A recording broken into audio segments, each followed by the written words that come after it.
Hi there, my name is Philip Idson. I want to welcome you to the Art of Procurement podcast, the podcast that helps you, a forward-thinking procurement professional, position yourself and your team to proactively take advantage of the revolution that's taking place in procurement today.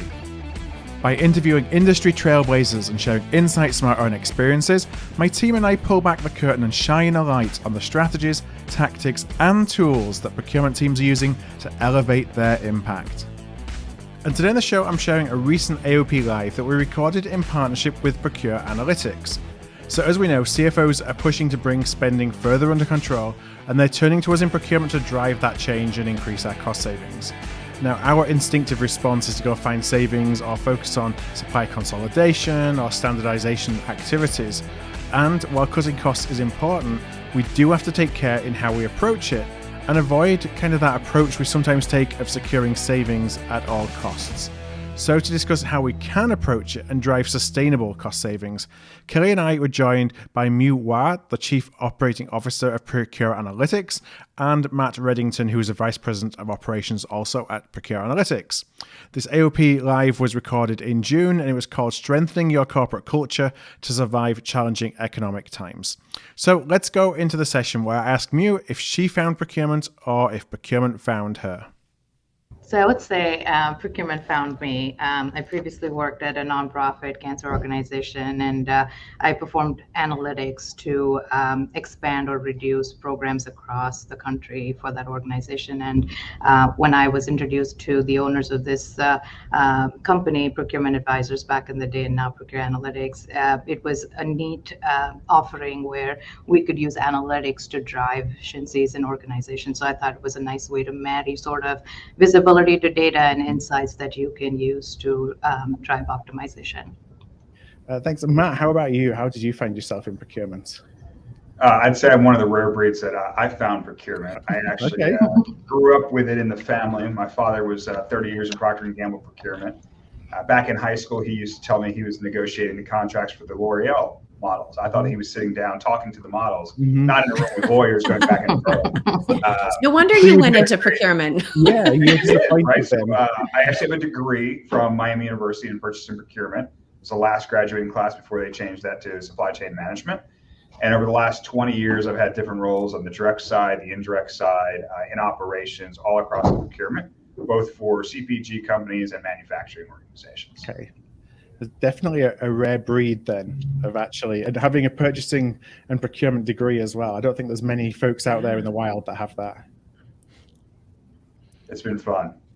Now, as I think about today's topic, the first thing I wanted to just ask from your perspective, because in your roles at Procure Analytics, you get to work with a lot of different clients, you see a lot of different procurement teams, where kind of the focus on savings comes and goes. It's often cyclical from an organization, just depending on the economic cycle. But I wonder if you're noticing anything unique at this time. And Matt, I'll pose that to you first. So, and we were talking about this a little in the pre-conversation, but we're definitely in a cycle, right? So there's a pendulum that swings and it tends to swing one way or the other. Coming out of COVID, or the heart of COVID, I should say, a lot of organizations really swung to decentralized decision-making. I just need to get something in here. I really don't care what that supplier looks like.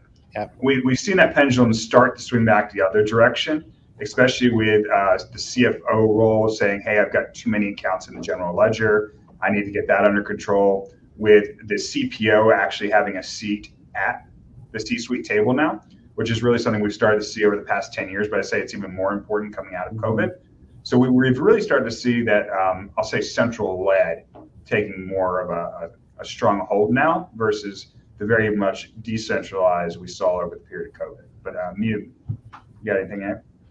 Yeah, I would say that in terms of focus in removing, costs out of your business, essentially what it's driving is, reducing your budgets or cutting your costs in terms of procurement, and mostly in fragmented areas. So you will see that, maintenance, repair operations, indirect in general is very fragmented. There's a big portion of unplanned or non-repetitive purchases associated with it. So the natural need is to go find savings or reduce the set of suppliers, if you will, or try to find consolidation, standardization activities. So I would say that it is, the easiest response, to cut costs, but it's how you approach it and the sustainability of it. And to Matt's point on, COVID days, supply chain reliability was obviously the primary focus. And as that's starting to get better and show improvements,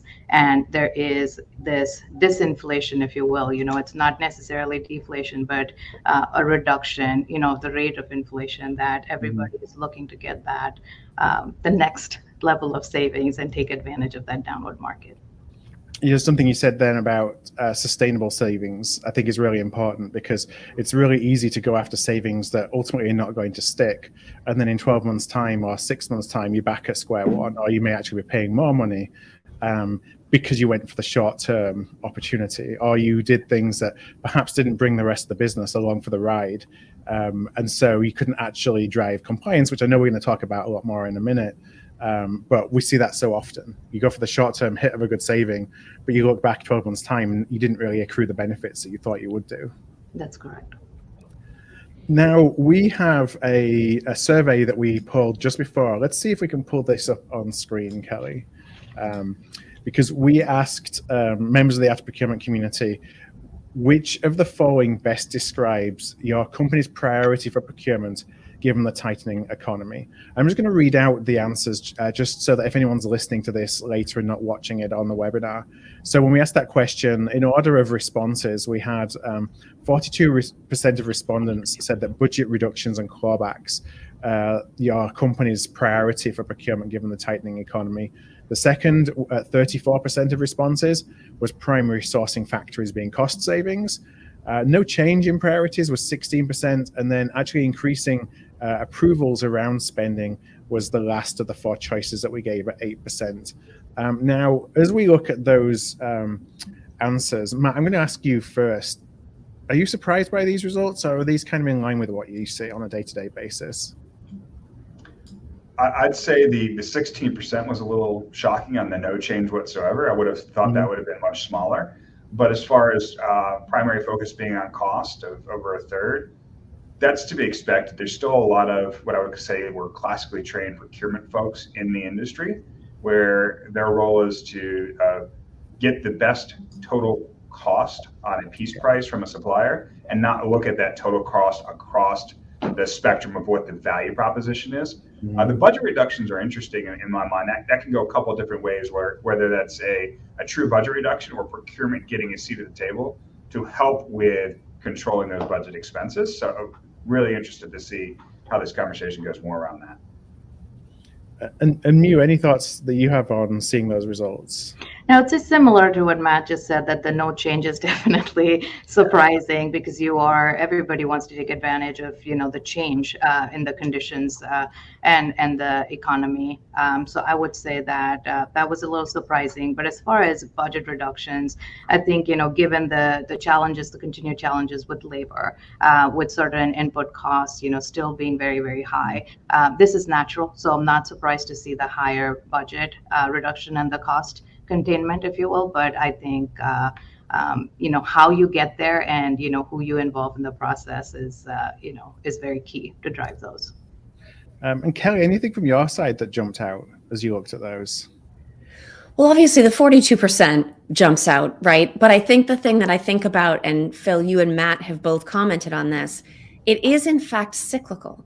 So as much as right now things are tightening, people are concerned, we're looking at the bottom line, we do also know that at some point as we go into the future, all of that's going to open back up, and there's going to be a more liberal mindset around spending. There's going to be more freedom. And we just have to make sure that the way we handle the transitions, maybe between the points on that cycle, continues to set us up for success, no matter what the top priority is. Matt, you said earlier about, the role that procurement is having an increasingly visible role, and having conversations at the C-suite table, if you will, and being brought into those conversations more. As we have those conversations, are you seeing that the impetus of that is cost related, or is a CFO who's looking at procurement, are they looking at procurement of driving more of a balanced scorecard of kind of value, or is it just savings, and savings is like the one focus and the only focus? So Philly, that's the second time today I've heard the balanced scorecard come back up. I hadn't heard that in a while. It's coming back into a regular topic of discussion within the procurement or sourcing world, right? So as I think of it, if you go back maybe 5 or 6 years ago, and I used to have this drawing on the side of my desk for folks, and it would say, I'm from corporate, I'm here to help, every time we go out to the field. And it was kind of the thought that they had around procurement, right? So, you're only here, you only care about cost.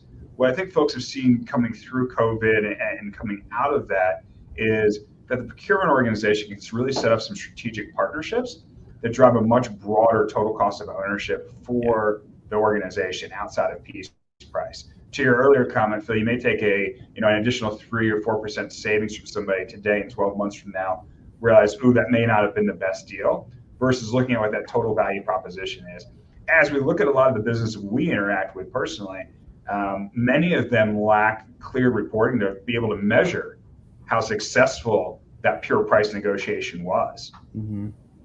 And do you think that that's critical to procurement sticking around, if you will, as the cycle changes and there's less focus on price, is our ability to look a bigger picture and take total cost of ownership as one of those things, but to make sure that we're doing that now, as opposed to when all of a sudden the cycle has changed, then saying, there's some other things that we can do to help you as well.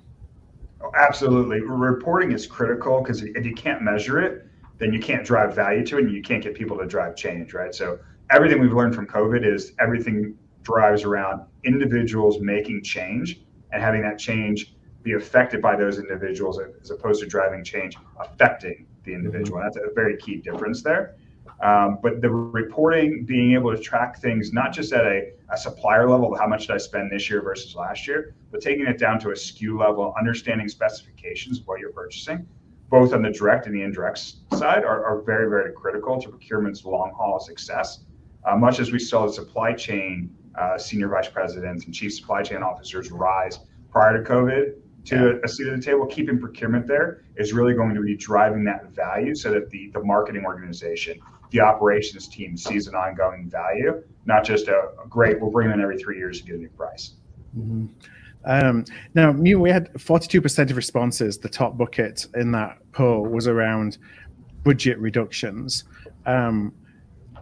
Do you feel is that a CFO going and challenging challenging parts of the business to say, you need to cut your budget, and therefore procurement is a tool to help drive that?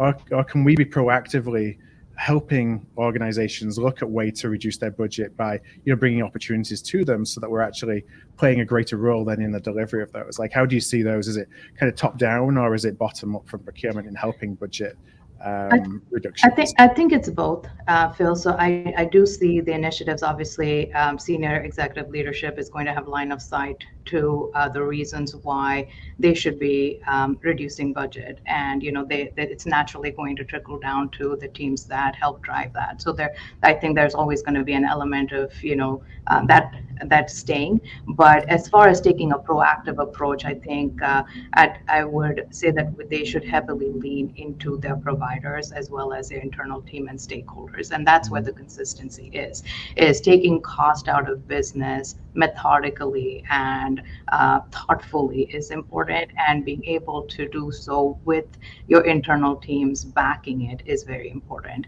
I see it very often, that cyclical nature of, I want to reduce my budgets, I want to take costs out, let's just take it out to the market. There's always going to be someone out there at your door willing to give you lower price on something. It's about how much can they sustain it, how long can they sustain it, and are they able to provide that excellent service associated with it, right? Is that here to stay? Is it trackable? There's also this notion of, I am seeing double-digit savings, but is that savings on paper, or are they immediate, implementable, and actionable savings? And that ties into reporting before, reporting after. Is a lot of folks will hire third parties to drive these projects and cost savings projects, but they could be 20% savings, and 3 months later you're doing this all over again, and then engaging your internal stakeholders, and only to find out that you're looking at a limited basket, items that may not even matter to the organization or a specific location, and you've got to reset and redo. So that's the reason why you want to involve different stakeholders also in that decision.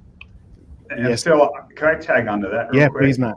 So a real live example that's playing out across the category in the indirect space is around pallets right now. Right, they were in really high demand during COVID because all the retailers were hoarding them in their warehouses. They were stocking out. There's been this destocking, right? So as we talk about like flash pricing or a really good offer, or most folks would think an offer that's too good to be true, you see that occurring now with the smaller hyper regional players because they have so many pallets sitting in their yard. They're willing to sell those at cost because they have to keep their supply coming in. Otherwise, if they turn that off, they'll never get it turned back on. Yeah. So as you're thinking of categories where somebody's offering you a deal that's too good to be true, this is one that should be relatable for everybody because we all see them stacked around, or the guy driving down the street with the truck of them. That pallet deal, what you're really doing is you're eroding a partnership that you could build with a more strategic relationship. That maybe it's a quarter cheaper to go take this flash sale on 2 trucks. But 2 weeks from now, that price isn't going to be there anymore. And you want that steady supply of quality product that delivers your product or your good to your customer, right? So ultimately, you don't make any money until you ship something. So saving that quarter there doesn't work if you can't get the pallet in 2 weeks. So if there's an example like that, then where an executive is pushing to go with lowest cost, like how do you push back? Or what are some ways that you can push back as a procurement professional to say, actually, it makes more sense to pay more money now because you got to kind of look at the bigger picture? So some of the benefits, Phil, right now is we are starting to see some deflation across these markets. So ultimately, when they compare, versus last year's price or last price paid, or even prior quarter, you're getting a benefit regardless in many categories. As we go here, we start seeing that deflation occurring, minor deflation, I shouldn't have mentioned, but you're starting to see it. The other pieces to talk about are, what does it look like over a 12-month period of time? How does this look to standardize your financial ledger? Can you get to a supplier that can cover you across the country or across a large region of the country versus an individual location? Are you picking up better payment terms? We stick with the pallet example. A lot of the pallet business is very much a cash-based business, net 7 days, almost like transportation. If you can get to a more holistic supplier, you're getting onto that normal cycle, net 45, net 60, maybe even a discount term. So when you start looking at that, a quarter at a local facility on a single pallet, that price, when you start thinking about it from a holistic perspective, and if you work with your finance team on how you capture and value those savings, I bet you have many more CFOs now saying, I'll take the extra 53 days of payments versus the quarter on a pallet right now with the way interest rates are sitting. Yeah. Kelly, do you want to jump in? Or? Well, the interesting thing here, and we're going to, I think, keep coming back to this during the conversation, is that just like companies are in this cycle around spending and savings, and procurement is on a cycle around what behaviors are we trying to drive, what sorts of information are we sharing, we may find ourselves in cases, Matt, like with your pallet example, where we're actually saying these savings may not be worth it right now. And for procurement to be stepping up and saying that, we're probably going to deal with a lot of really surprised faces in Zoom meetings and things. But the truth of it is, if we are always, let's just say, tethering our priorities to what is truly needed and understanding that total cost picture, that total relationship picture, sometimes it means we're not going to be taking what seems like easy savings if the longer term impact to the business of that is not as great as it seems to be. Now, I want to just remind anybody, if you do have any questions, you'd like to pose any questions to me or to Matt, please do pop them either in the Q&A section on the event technology or in the chat. We are keeping an eye on the chat. And I do want to talk a little bit about data, because you talked about data just a few moments ago.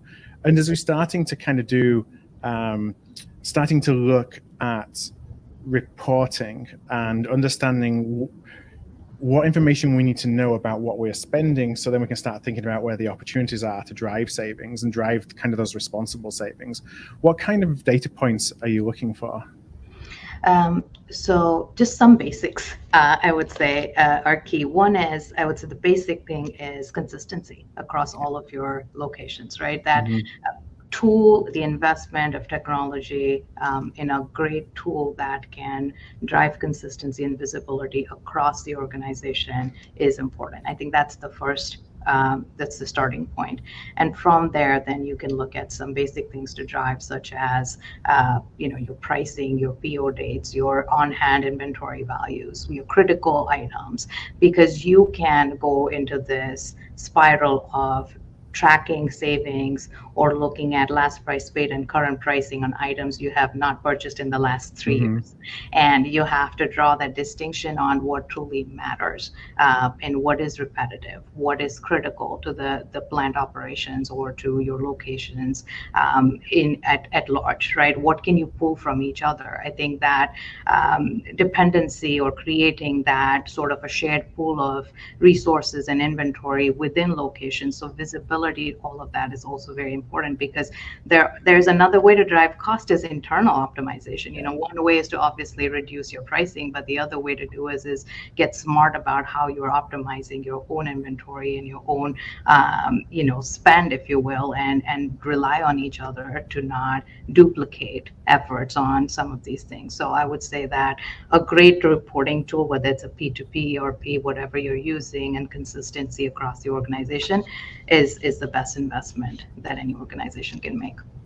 One of the things I think about data is kind of the trust of the information that is within the tool. And I know it's something that certainly as a practitioner I always struggled with, is you spend a lot of time trying to gather the data together, and then first contact with a stakeholder, the stakeholder will find one little thing that isn't right, and it kind of blows out your whole hypothesis and the data that you've put together. And I just wonder if you've got any tips on how to think about having the greatest degree of confidence or trust in the data that you have, or even how to position that it may not be with 100% accuracy, but it's at least actionable versus having nothing.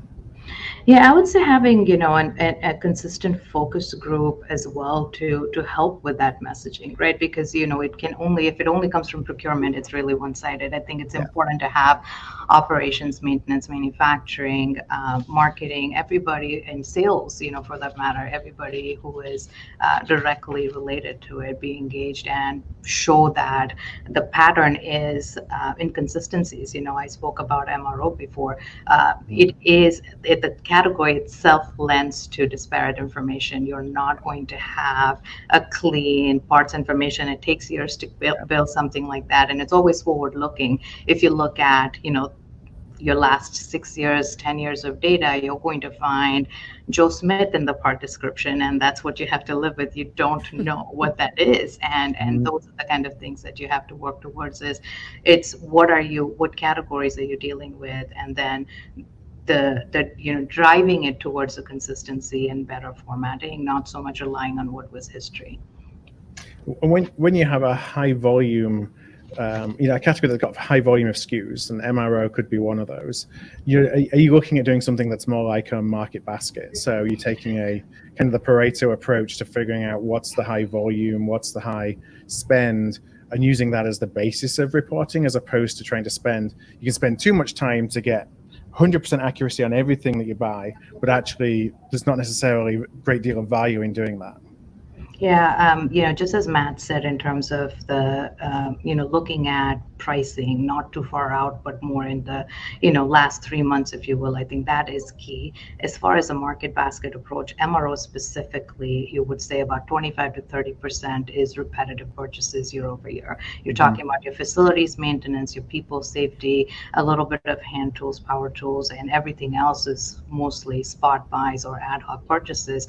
And so your market basket should involve a very small sprinkling. It is the Pareto principle. It should include 20% of your ad hoc spend.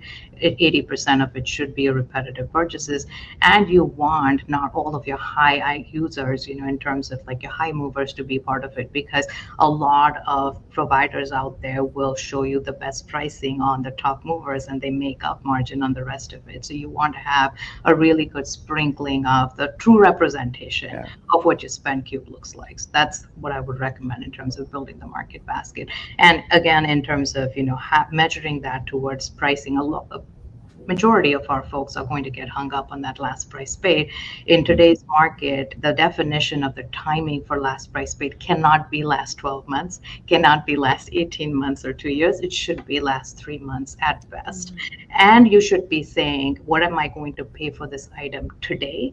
And what am I paying for today, the way it stands, as well as with the new provider, what am I going to pay? And so we recommend bringing last price paid to net present value in every single situation, because that's the true measure of savings. You can't measure history against current. You have to measure current against current. It's challenging. You will see in the world we live in, most people will not count repeat savings as savings at all. Even things like rebates are not being counted. If you get $100,000 in rebates last year, and if you don't get 120, then you're not taking that as an incremental. The 100 doesn't count again the next year. Exactly, which is, if you take that away, you're not going to see any savings anyways. I promised, Matt, I'm going to come to you in a moment, but I just want to ask one last question of you based on this line of thought, because one of my thoughts when you go and look and when you're setting a baseline for savings that's only 3 months in the past rather than 12 months in the past, for example, I'm sure there's a lot of pushback from both stakeholders and the CFO to essentially say, well, you try to game the system by, of demonstrating your performance by using as high of a baseline as you possibly can to demonstrate your savings against. So I just wonder any kind of ways that we can have that conversation with the CFO or with an FP&A analyst or whoever is really our representative in finance to make the case why that's a fair baseline. Yeah, we look at CPI, PPI movements, and that's the best gauge to see what the trend is. And if you're looking at the trend going up or down or a little bit of both, and as long as your pattern is matching that, you are taking advantage of the upward downward movement in the market. And I think those indices are very important to measure against. When it comes to parts that are associated with metals, you are looking at metal indices. When it comes to packaging, you're looking at your other indices that are related to the packaging category. There are different things that you have to measure against and look at. And general inflation index, right? You are looking at the movements up and down and being able to just see what the world is doing. So expecting, and that's why I mentioned disinflation. Everybody wants that pre-COVID pricing, which does not exist. You are seeing a lower rate of inflation. You're just not seeing it as high as it used to be 6 months ago. So Kelly, I'm going to come to you in a few moments just to talk about the culture of change, but I have a couple of questions for Matt as well that I wanted to ask. And we talk about opportunities for savings, and I wonder if there's any categories of spend that actually lend themselves to quick turnaround, quick opportunities in savings, where if we were doing a bit of an opportunity assessment and a wave plan and looking at areas to focus, that there are areas right now that you would encourage teams to focus on for some, shorter win. I hate to use the term quick win, but it's really, get some savings in the bank so you can demonstrate the capability that you have to then go and look at some, longer term opportunities. There's definitely some indirect categories that lend themselves to a faster time to close to get those savings in-house or added value. Most folks on the direct material side have a very regimented process of going through. If you're a resin buyer, you go through, you're very good at buying resin, you do that at times. If you're a steel buyer, things along those lines. The indirect categories tend to be a little bit more fragmented. You may have a category manager managing 5, 6, 8 different categories where they're more of a generalist across there. So a lot of categories across packaging or MRO could give you a quick benefit there. But one of the big challenges that we have to overcome as an industry is a lot of the decentralized buyers are an aging workforce, and a lot of Gen Z does not want to go into those roles. And so these experts that you had sitting in a chair inside of a manufacturing facility or a distribution center, in a few years, they won't exist in those worlds anymore. And so how do you build a sustainable data collection and implementation plan as an indirect procurement leader and get that influence? And it's really around building relationships across those divisions, right? From a sales perspective, folks are talking like 3 wide, 3 deep. In procurement, we should apply that same thing of, I need to have 3 connections into each of the businesses that I'm supporting and driving value for. And I need to be 3 deep there so that if somebody moves, as we all tend to move in procurement roles, I know who else to go to. I'm not starting from ground zero to build that relationship. But really, it's around the sustainable pipeline of projects. When I was running procurement teams on the direct and indirect side, we would have category managers that would want to cycle out of their roles about every 2.5 or 3 years because they thought it would be a problem to go source that category again. They weren't looking at how they created value over that life cycle. Yeah. Like, I'm going to get my contract and go to my next category. All right, I'm out. I'm going to go to my next role and do it again. So getting that longevity in there. I think the industry has also come a long way in educating and training folks new to the industry, either through ISM or Council Supply Chain Management. The amount of training, education, real world experience for these folks has been phenomenal. And there's been a bunch of folks that procurement has found them and they flooded into the industry. We just need more of that, and we need more different views and ideas. We need folks from marketing to come in. We need operations folks in procurement. That different view or that lens on how to view not only savings, but the supply chain and the value chain that they're creating would be critical. Yeah, there's so many things that I could probably take up the rest of this conversation around. It's fascinating to think about the generational differences of roles and, you know, folks who've been in roles for a long, long time and are truly the experts in their field versus generalists who, and I was a generalist, you know, who is really trying to get together as many different, working on as many different categories as possible. For me as well, when you're a generalist in a role where you're moving every 2.5 years, because I did exactly the same, you know, a couple of years in a category and I wanted to move on to a new category.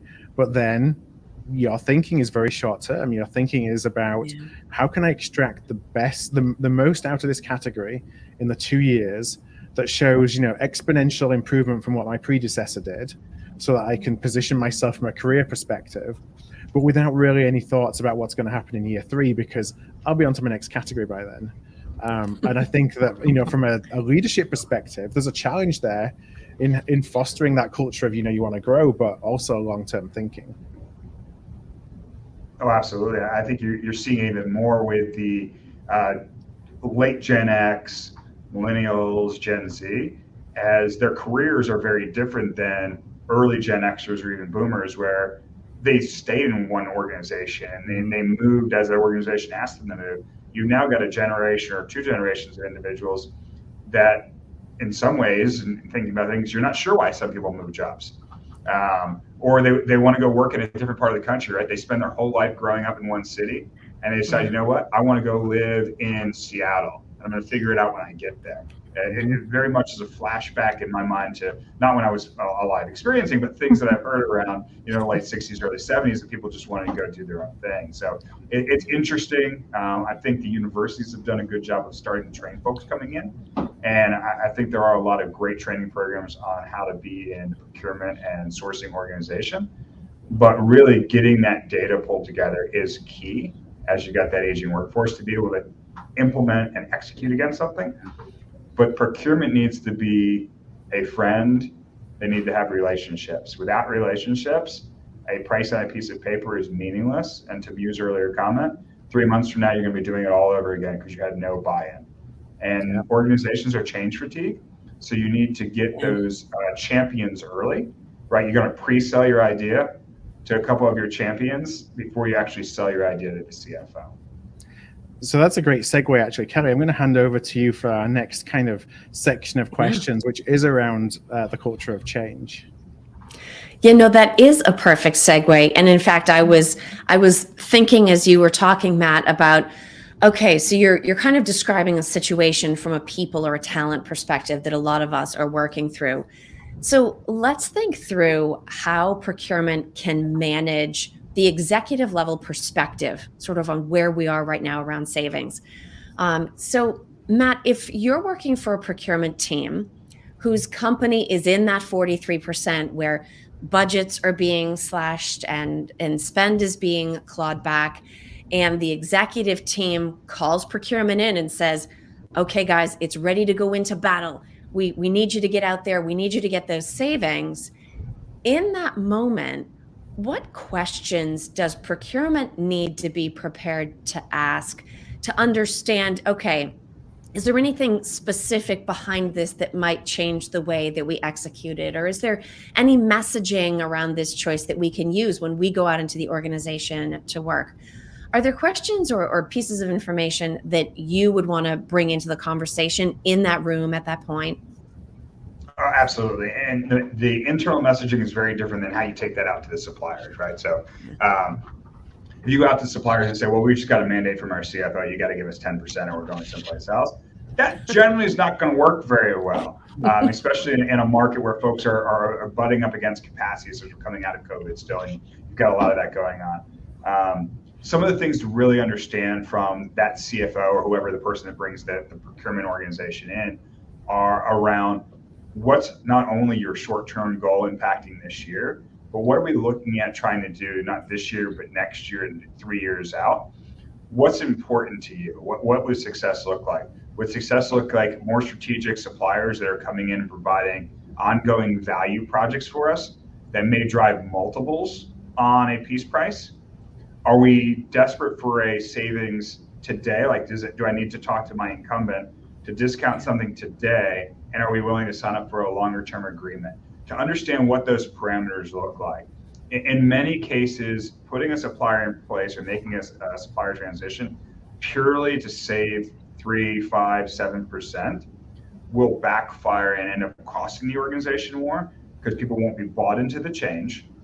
You could be detrimental to operations efficiency, quality, throughput, whatever you want to call that, and lose focus on the total value that you're looking for. Yes, you may have a piece price variance that you can go wave your flyer around and tell the CFO you achieve, but the business on the other side is going to be detrimental by that. It's back to Phil's earlier comment around the balanced scorecard, bringing that back out and really understanding from a scorecard perspective, how do you impact across others? Yeah. Now, Mew, maybe let me take what Matt shared and actually ask you about pushing it one step further. I appreciated your comments earlier about looking at NPV calculations, at understanding what's going on at a commodity pricing level, or bringing in things like the, PPI to these conversations. Is there something that procurement needs to Is there something that procurement needs to actually say to push back on the executive team? So Matt talked about asking questions to understand what's my timeline, what are some more specifics. Should procurement be prepared to entrench and maybe challenge the executive team a little bit under that situation? Yeah, I think there are ways to do that. And it's not so much challenging in a way that is offensive, but more with, I would say, data and insights. Again, understanding and explaining to them what categories are we looking at, the difference between direct and indirect, and how do you drive that, the impact to operations and maintenance and other work streams of the organization. I think those things are very critical. Are we looking to drive savings by staying in the same profile of the supplier network, or are we willing to drive change to get that? You can certainly look at getting deeper savings if if there is a change made at large, but that requires an investment of resources from your own organization, and influence is needed. So I would say the biggest challenge to pose, and we see this to be an issue with some of the organizations we work with, is there is a willingness from procurement to do it. There is the so-called mandate from the executive leadership, but there is no influence to drive the change. So it is very important from procurement, what they can do is to make sure that the executive leadership is willing to back that change to drive the savings. I think that would be the biggest challenge that they can pose to the leadership. Yeah, now you had made the comment earlier that certainly we can negotiate with suppliers, we can try to figure out different external paths for savings, but there are also things that can be done internally. We can look at demand, we can delay projects, we can review spec and maybe go on to something standard if it will work for some time. And yet, as Matt was making the point, it doesn't typically work to go out to suppliers and say, okay, everybody, find us 3 to 5%. A similar mandate around demand also doesn't tend to work all that well internally. So if we go out to distributed buyers or budget holders and say, okay, everybody, we got to work with you, we have to find this percent to not spend, that's also not going to go particularly well. Are there different ways, even when procurement is feeling a mandate, are there different ways we can communicate, message, approach some of these, maybe with some of the data and analytics that you've talked about, just so that we're, in essence, having the same effect, but we're going out to our points of contact within the business, and it sounds like a very different, more collaborative type of activity? I could chime in really quick, and would love Matt to jump in as well on this. Is I think visibility to forecasts, building the right forecast to be able to project demand is very important, especially when it goes in your bill of materials. You can prepare suppliers better. You can look at holding pricing and pre-buying better. I think there are different ways to do this. Again, can't be done without internal collaboration, but everybody sitting at the table and understanding what are the goals and objectives, and what are the quick wins, and what's the simplest way to get there, and involving your suppliers to get there. It's very, very critical, because they can provide you insights that you probably don't have line of sight to, whether they have seen it with companies they service in the like industries, and they can bring context. And even we do this all the time, is where we refer our members to each other to draw best practices. There are different ways that you can drive the efficiencies internally. Matt, what would you add to what Mew just said? Yeah, so from a past life, it's a very real example here is in aftermarket automotive parts. Kelly, if you own a Ford truck, you're not going to put a Chevy hood on your Ford, right? So with the aftermarket parts or repair parts, what these guys have done, and I was a part of this from a packaging perspective, is they're actually sharing best practices on how to pack those parts and distribute them out to the dealerships, because they realize that while the hood size of a Chevy and a Ford may be close enough, if they can all buy the same packaging, all of their costs go down. And so there's these little industry groups that are working together where they're not competing with each other. But the other thing I would say is, to Mew's point around inventories and understanding what you're buying, there are many new members that we've worked with over the past 6 months. When we've presented them a new program or an opportunity to enhance the value, not only from a price perspective, but ongoing VAVE savings, they then go look at their inventories and find that they have 4 to 6 months of inventory, but they've continued to buy at the same volume because the supplier previously was just selling them the same thing over and over again. And so that demand signal is really important to understand, especially if you're making a move from a hyper-regional supplier to a more national supplier that has better coverage for you, where you may have been very concerned of this one site's going to run out of product because they only have one distribution point, to, well, now I have 5 that are within maybe 200, 300 miles of me that can service me with that same item. Understanding those pieces would be really critical from that perspective, Kelly. Now, if I stay with you, Matt, and this is, I think, one of the big concerns that a lot of procurement professionals and teams have. If we have all this work ahead of us focused around savings, can we be out in the business talking about savings, without inadvertently sort of sending the procurement brand back to where it was in the past, where people heard procurement and they thought savings? We've worked so hard to get ourselves back to value.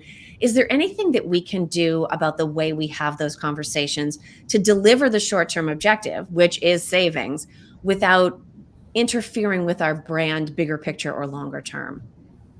Kelly, it's a great question, and I'm smirking because I'm thinking back to a former SVP when I was at a previous company, just saying, you're a great buyer. You just keep doing it. You're a great buyer. What he was really saying is you're very good at controlling our cost. What he didn't want was us playing in his business, right? So there's this territory of, nope, this is my four walls, don't get in there. Really, what's worked in the past and what we've kind of encouraged many of our members to do is to partner with your peers in operation, partner with your peers in supply chain, go work on one of their pet projects that they can't get done, get that done for them. And this savings mentality that you're having to talk about goes away because now you're having a conversation with a person, not somebody who's trying to say, well, no, I don't want you to play with my little P&L. Yeah. So Phil, I'm going to pull you in on this too in a second, but first I want to ask Mew a similar question. As we're going out and having these conversations, what do we need to be doing to make sure that although maybe our efforts and energy are currently focused around one primary objective, that's not seen as the only thing procurement can deliver? I would say, the word TCO reduction is very, very powerful. And, when you're looking at the total cost, it involves engineering, manufacturing, maintenance, operations, all of the above. And you have to see the entire life cycle of the product and what's on the floor to understand where you can drive efficiencies. And then consistency of those efficiencies is important.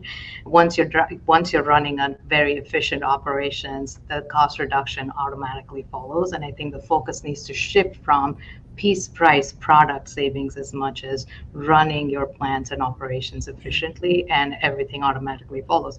Predictive maintenance, your preventative maintenance, your spending on repair is much easier than spending 10 to 30 folds on a replacement. Being able to invest in technologies that can help you drive that will automatically get you the value of the savings, as opposed to just taking something out to the market and getting it on the surface only to wash out your operational efficiencies.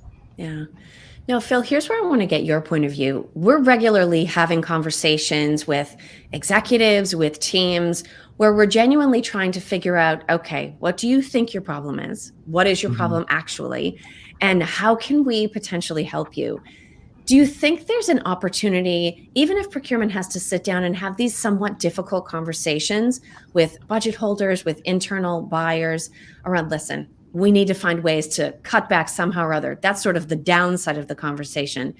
Is there an upside opportunity that can be created either around sort of general relationship building, or maybe asking the right questions to probe a little bit deeper and start to build something of a pipeline of opportunity for procurement to follow back up either about additional savings or around value-oriented opportunities that we can't do right now, but we certainly could do in the near to medium-term future?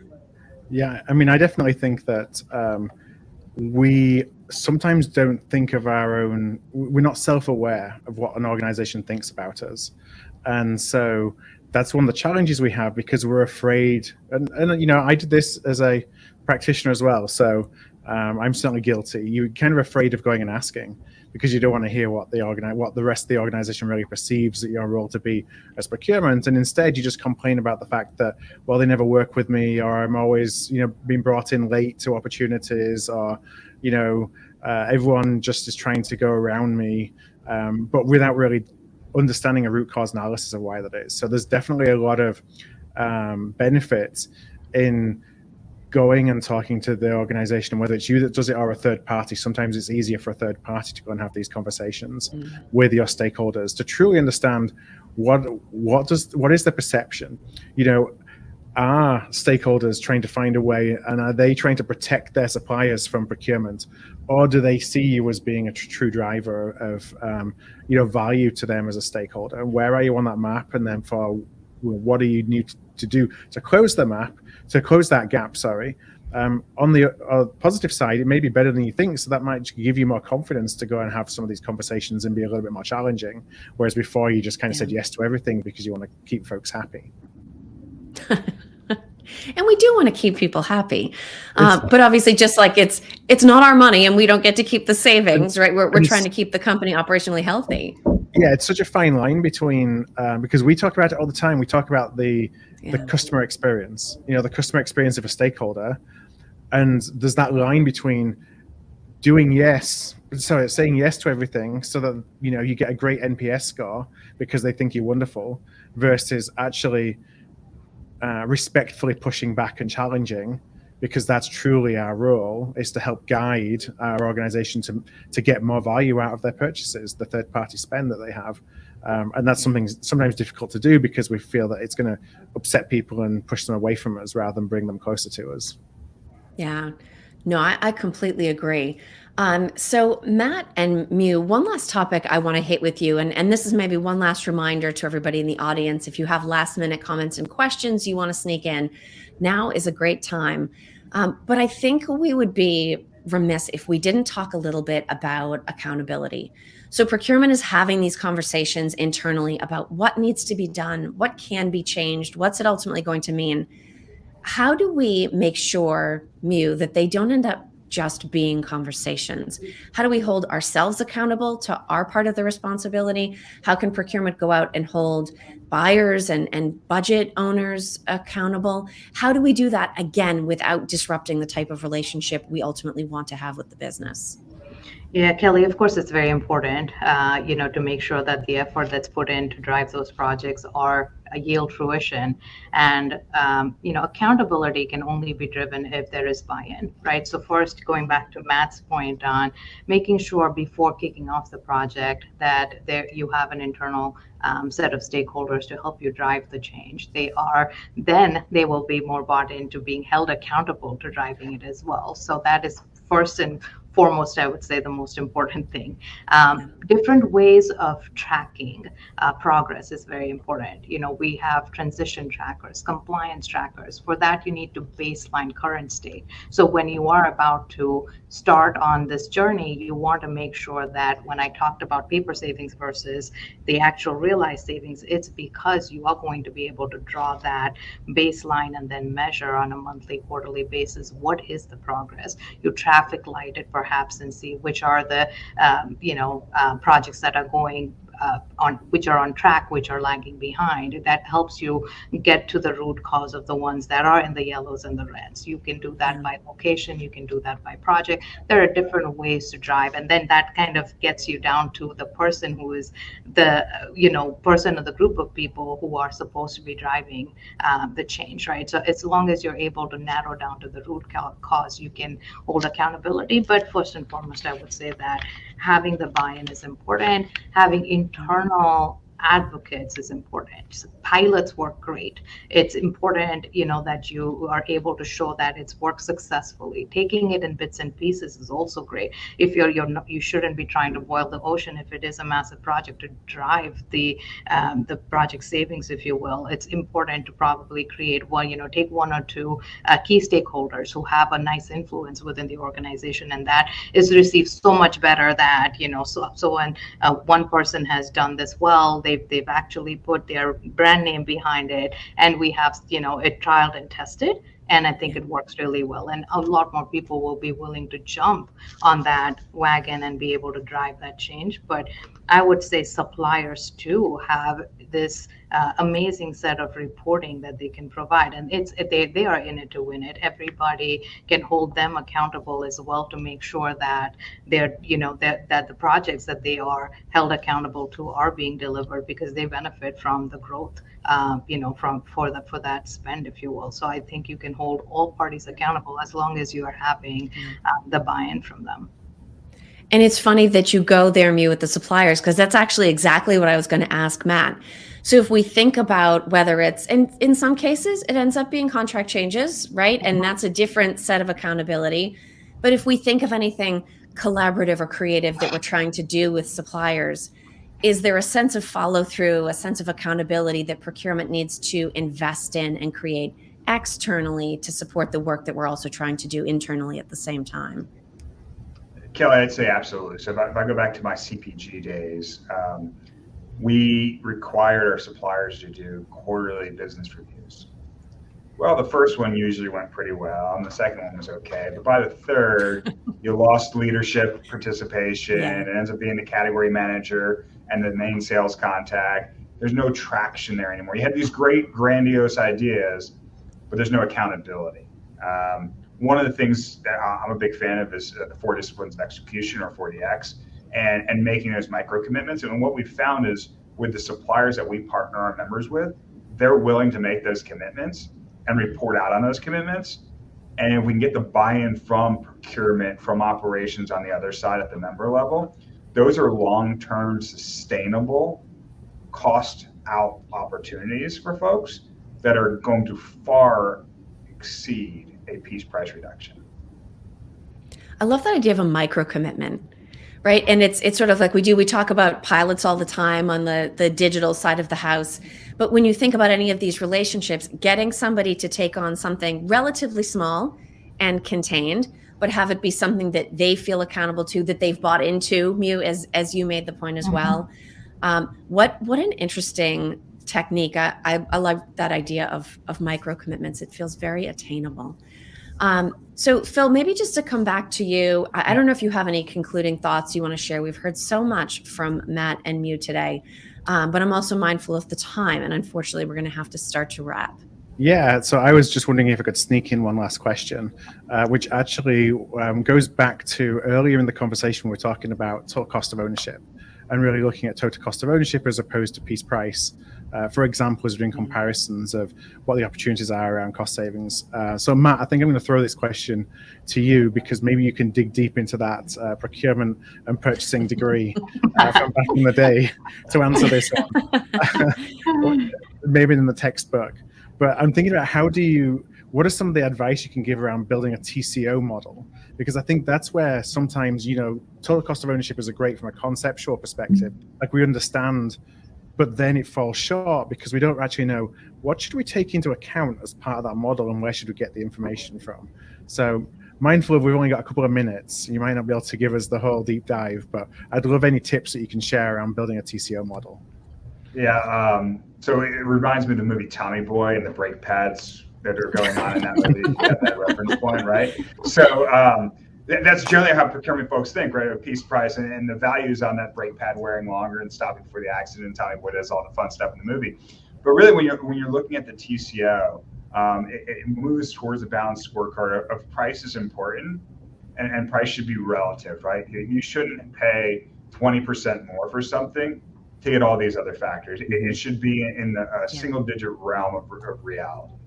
From there, you've got to look at what are your stakeholders, or really your business partners. What do they value? We loved pulling in my past life what I would call a VOC, or voice of the customer. Our customer was operations. Our customer was marketing. What do they care about? Well, marketing has a set budget. We talked about probably, let's say it's $1 million. They want to figure out how to spend more with that $1 million. How do you help them get there? Then they're going to help you drive a project through. Maybe engineering's a hurdle for you. You've been trying to optimize a product, going from specialized gloves to the same form, fit, function of those gloves, but a generic brand name. And engineering's like, nope, it has to be this, has to be this, has to be this, safety team, right? So finding out where those pieces are, that helps you build that TCO piece out. But it's outside of price. What are the suppliers committing to?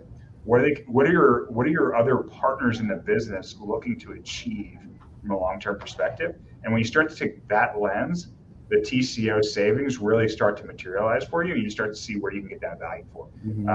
Another example of TCO, and I'm going to go back to my pallet example, was when PA launched our pallet program a little over a year ago, the most of the people that we engaged with were not being paid for scrap lumber on the backside. Right. That was a huge value for folks through the program. So there's always a different lens to look through something. Yeah. Somebody's trash could be somebody else's valued material as they go back into that. Well, I know it's time to wrap up, so I won't put you on the spot with any more follow-up questions related to that, Matt. That's probably a whole different discussion as well, is TCO analysis. But I want to thank Mew, I want to thank Matt for joining us today on this AOP Live, and Kelly, thank you as well for helping me and ask the questions.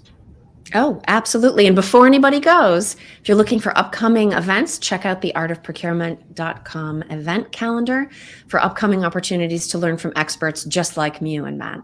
Yeah. All right. Well, thank you everybody for joining us today. We look forward to speaking to you again soon, and enjoy the rest of your day.